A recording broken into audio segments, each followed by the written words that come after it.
Hey everyone, welcome back to your week ahead astrology breakdown. I'm Matthew Oliver with Stillwater Alchemy, and a big theme of this week, especially the first half of the week, is going to be that integration with the Aries full moon that we had this past weekend on Sunday. So, as per usual, if you would like an additional resource to help integrate those themes of the full moon, I'll put the link to our Aries full moon workshop in the description of this video.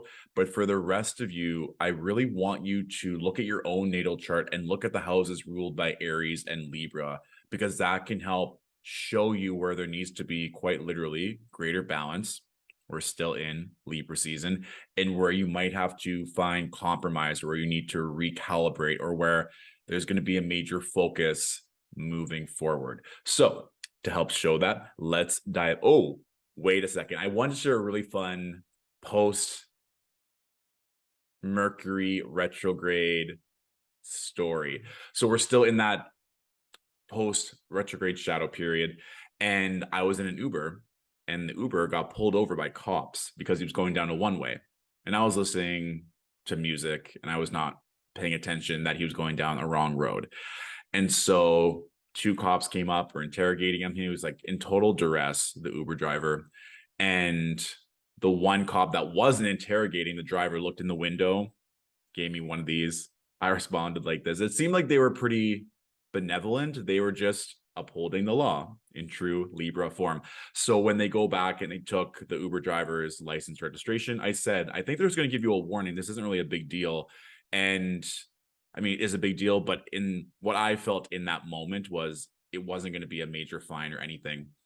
And being the astrologer that I am, I looked up the chart for what was going on at that exact point that the Uber driver got pulled over, and the ascendant was in Cancer, which means that the moon was a major energy we want to look at. And so the moon was in Pisces at that time, conjunct Neptune, opposing Mercury. So Mercury and Virgo being like, we need to uphold the law here. But with the moon conjunct Neptune in Pisces, I was like, let's change the energy of this vessel, of the car that I was in. And I'd rather him be chill, so that me having to sit in the back seat for X amount of time could also be less stressful, because I could just feel that stress coming from him. 10-15 minutes later, when the cops come back, they say, we're just going to let you off with a warning. There will be no demerits, but this would have been X amount of fine, X amount of points taken off, So I found that really cool in that moment, to just work with the energy and say, okay, Mercury, sure. And again, transportation being very mercurial in general, but working with the other side of the opposition, saying, if we can just have a nice energy, keep our emotions in check, and just use our voice to put into the universe the best possible outcome, then that is what was received. So not sure if any of you experienced any of those kind of moon in Pisces type energy, especially on Friday when it was making that direct opposition to Mercury and Virgo. But again, I like to document these things, relay them here, one just kind of as history, so I can always look back on these videos and being like, oh yeah, that was a transit that manifested like this, but also share, and that way you can help to understand these transits for yourself, because sometimes it's not affecting you, but by affecting someone else in your life, it does, of course, secondhandly affect you in a way, like this Uber driver getting pulled over, and then us using our words and just shifting the energy in real time, and thus creating a chain reaction where we got a desirable outcome. So thought that was a fun little story. So let's get into the week ahead, shall we? So we are starting off on Monday, October 10th, 9 a.m. Eastern Standard Time. What I want to point out here is the moon is making that square to Pluto. And so Pluto just stationed direct as of October 8th. But remember, Pluto is quite far away.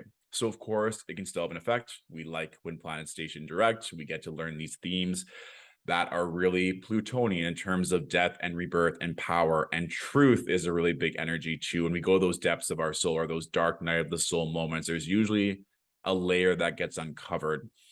Part of me is thinking with this moon square to Pluto aspect is, especially with the moon in the sign of Aries, that you might just discover that part of the reason where you're not where you want to be is because of your own actions or inactions. And we know that in general, that a lot of things in life are majority of our decisions lack of decisions, mindset. Some things are just not in our control. And then we have the decision of how we want to react to that decision or to that challenge or that obstacle gets presented.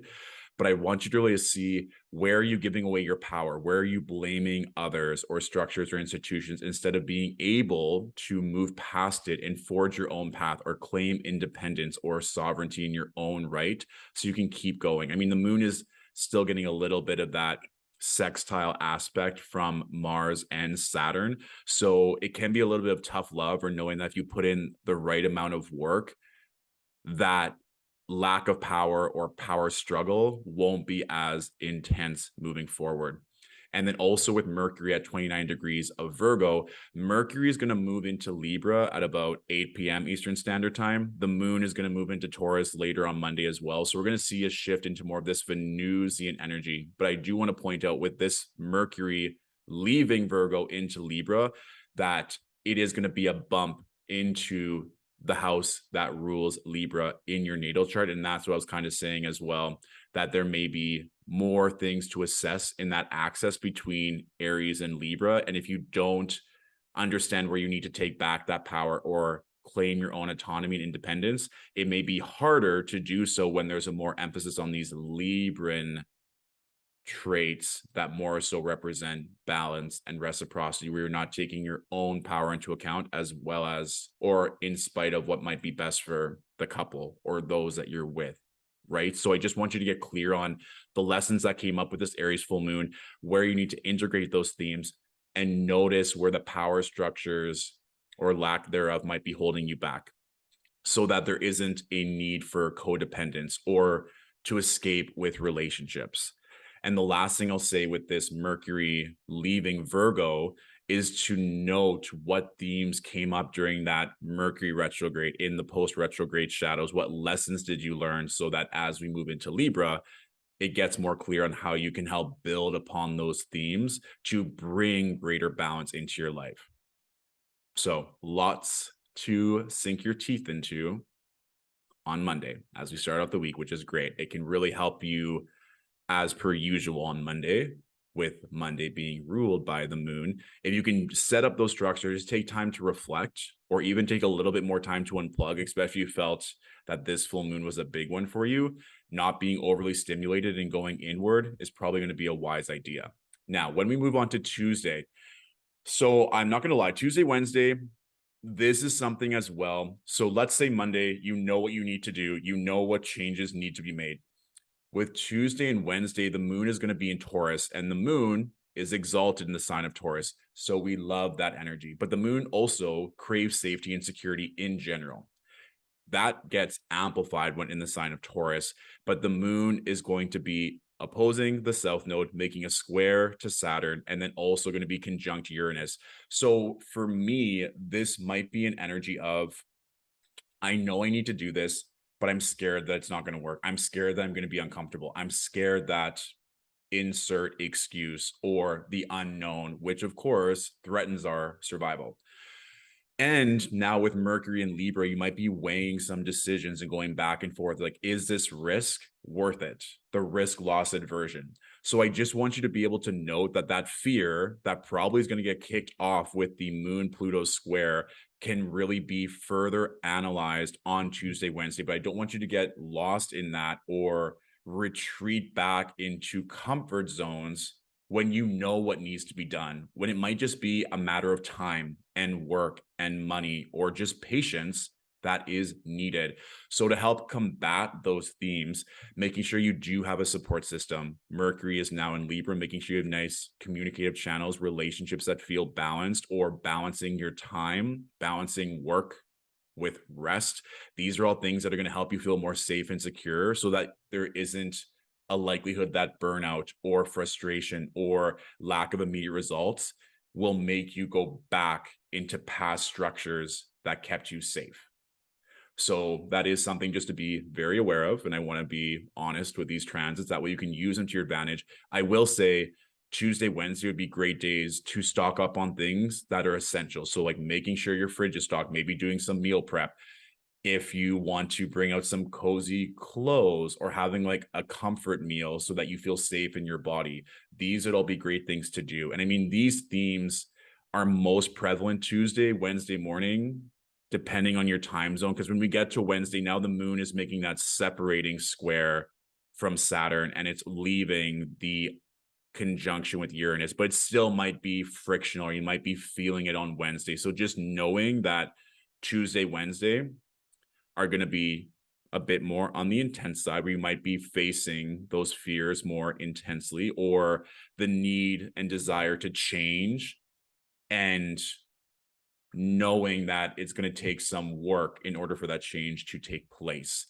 And naturally, of course, looking to the house in which Taurus rules in your natal chart to see where that might be the most intense or the most literal.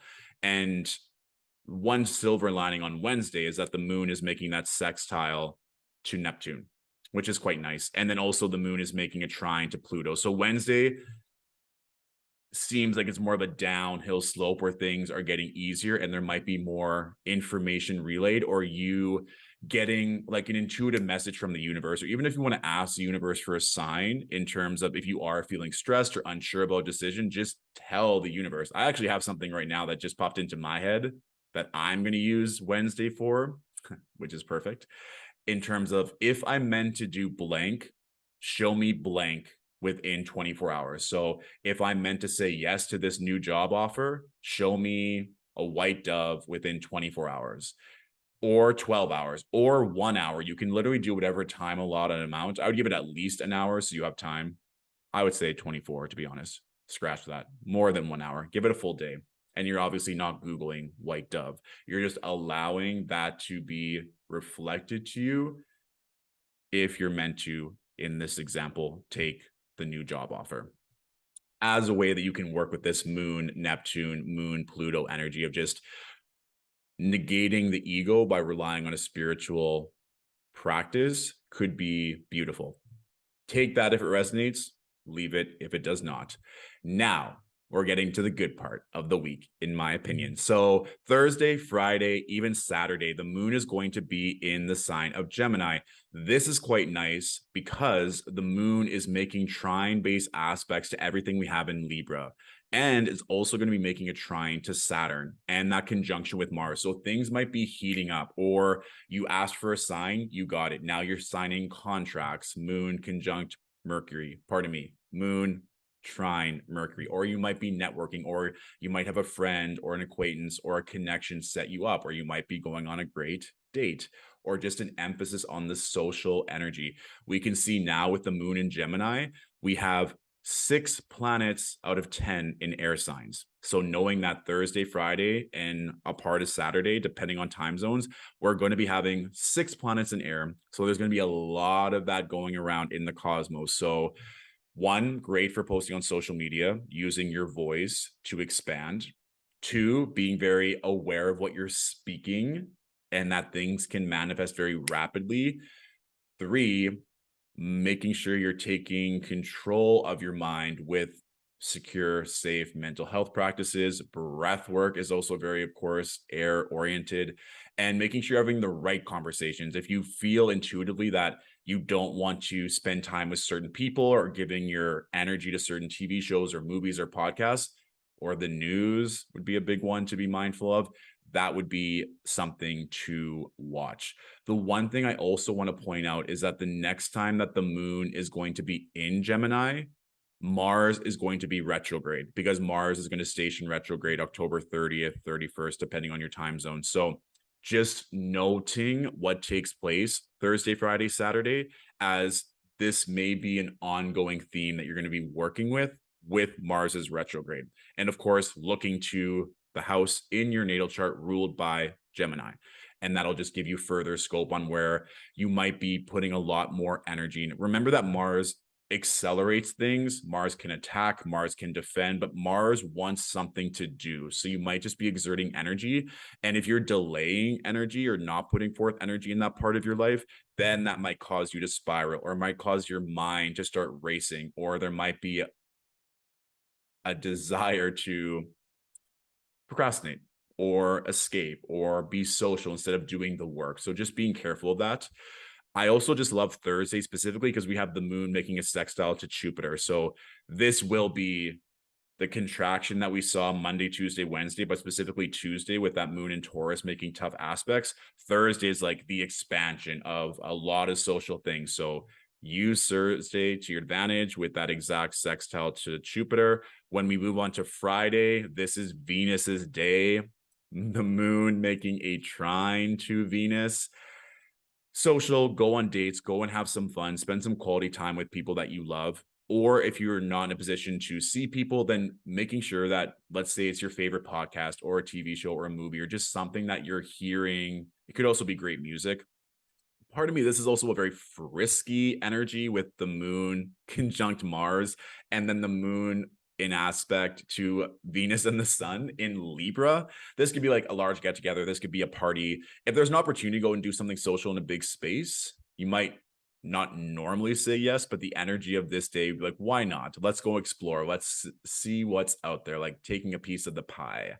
And you might also feel adventurous in your romance, in your relationships. So that can also be, when I think of Gemini, it's also like the devil and the angel sometimes in terms of like, I could do this or I could do that, or not even labeling them angel devil, but just like two sides of your persona, or like the in, the super in, if I'm getting those terms correct from a psychological standpoint, but two sides of you that may just want to play and do certain things.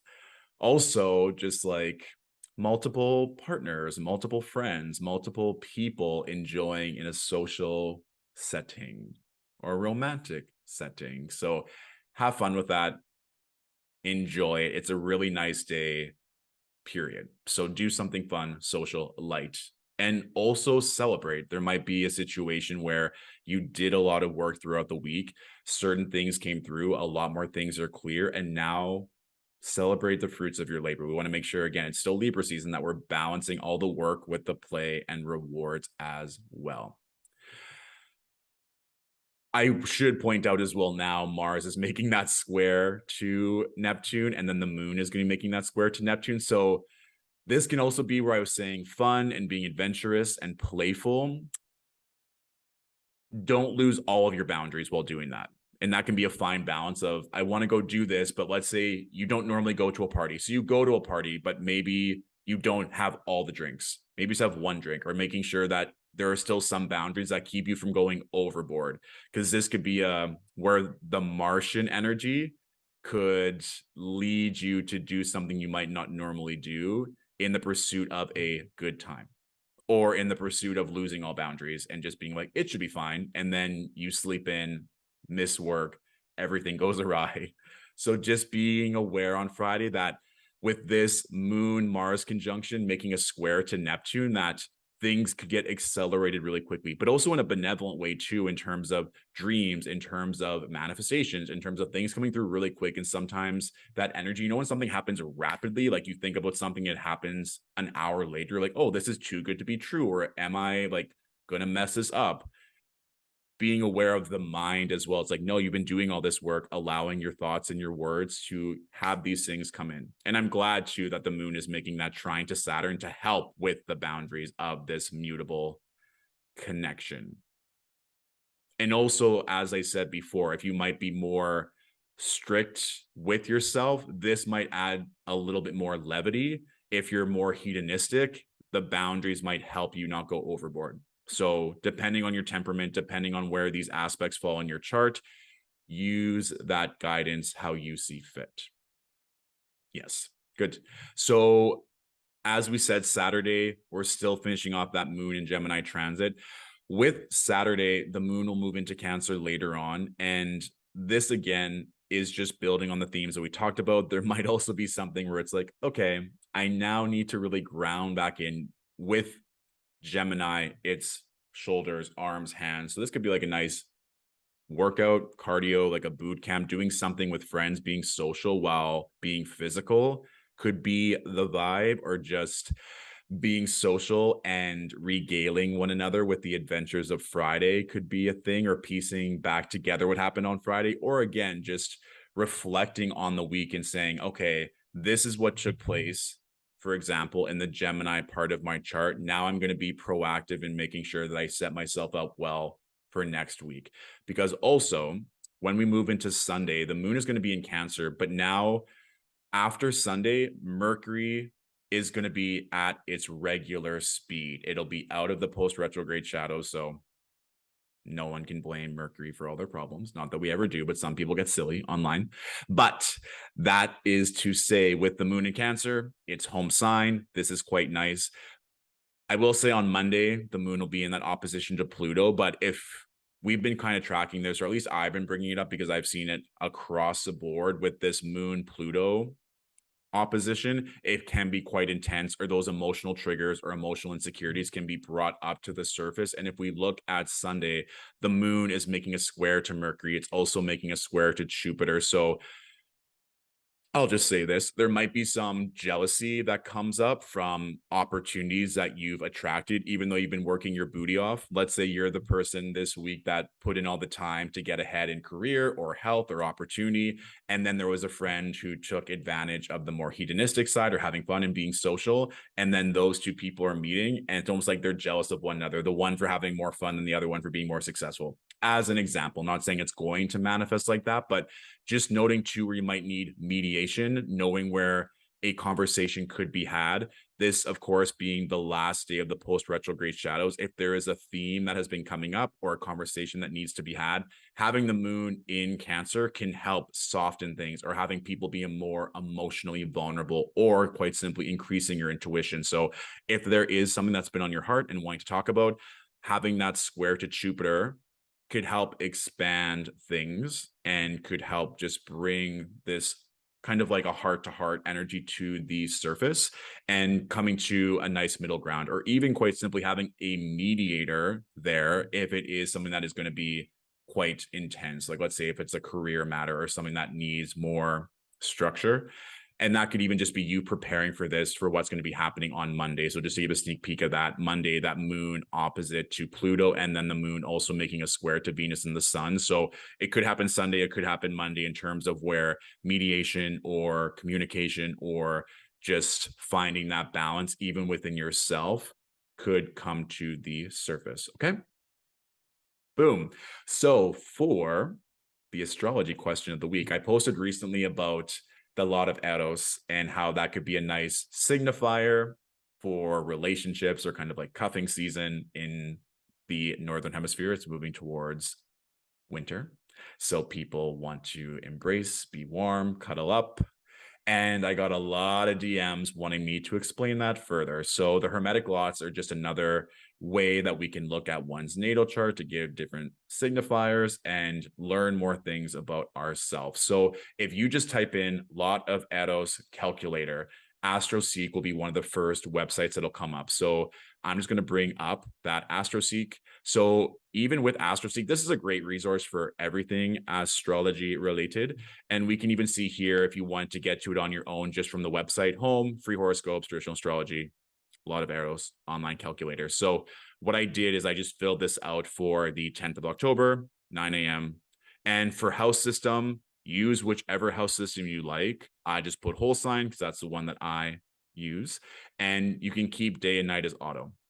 Calculate lots. So we can see if someone were to be born, we would see them being a Scorpio ascendant, Libra sun, moon in Aries, Venus in Libra. This would be a chart.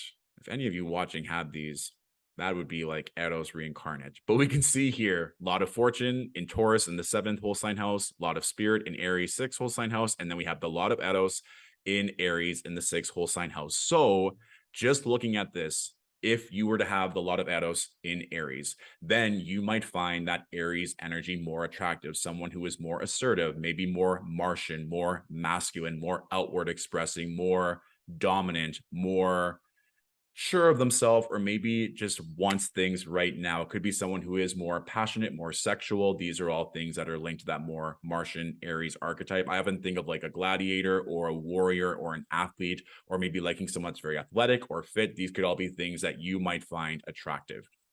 Second of all, looking at others Aries placements. So let's say you may find that you're always attracted to people with an Aries sun, an Aries rising, Aries moon, or you really like communicating with an Aries Mercury. So you can really just see, especially the closer it is to that degree. So let's say someone you're really interested in has their Venus at 20 degrees of Aries. That would make this connection more potent, especially with lots. I would probably give an orb a range of 3 degrees personally, but even just being in the same sign is a nice check mark for compatibility. And then third of all, looking at the house that this is in, because your lot of Eros can also just explain things that you find pleasurable or things that you could quite literally fall in love with doing. So this is quite nice because the sixth house has to do with physical health, which we talked about with that Aries energy, fitness. This goes hand in hand. So I'm sure for this individual, they would find health and fitness attractive. So of course, they would find someone else who is healthy or fit also as someone that they would be interested in romantically. But for the individual, they could really love their work, or they could really love being a boss and having nice relationships with their subordinates, or that their devotion, that dharma that we find in the sixth house, is extremely important to them. So you'd have to find someone in their life that would respect that, or they would also just be attracted to people who are of service, who are kind-hearted, who are really devoted to the work that they're doing. So those are 3 ways that we can look at the lot of Eros. One, just quite simply the zodiac sign and the energy that it possesses. 2, other people's placements in that zodiac sign, especially closer to degree. And 3, the house that it's in terms of what we would naturally enjoy in our own natal chart in that house, and then what we would find attractive from that energy in others. Okay. So I trust that helps to explain the lot of Eros a little bit more. Naturally, this is something I go into more in my natal chart consults if individuals are curious. Sometimes in the DMs, people get a little frisky and write essays and paragraphs about their own chart or want to know all these specific questions. And that would be something I would discuss. So if you're curious, I'll put the link to book in for a natal chart reading in the description of this video. And for those types of questions, I always have, moving forward, those moon day chats currently on IG lives on Monday. So I'll always post Monday on our Instagram stories what time those IG lives are going to be. I space it out and change the time because, of course, not every single time zone is going to be able to show up. So I try and switch it up so everything is equal and fair. And naturally, as per usual, if there are any other questions that you would like answers to from a general standpoint, put them in the comments of this video. I do my best to either answer them right away, or if it's a really good question that I know will benefit many, then I'll take that question and use it for a future week ahead breakdown. Okay. Fabulous. Thank you all for watching. Have a wonderful week ahead, and I'll talk to you soon. Bye.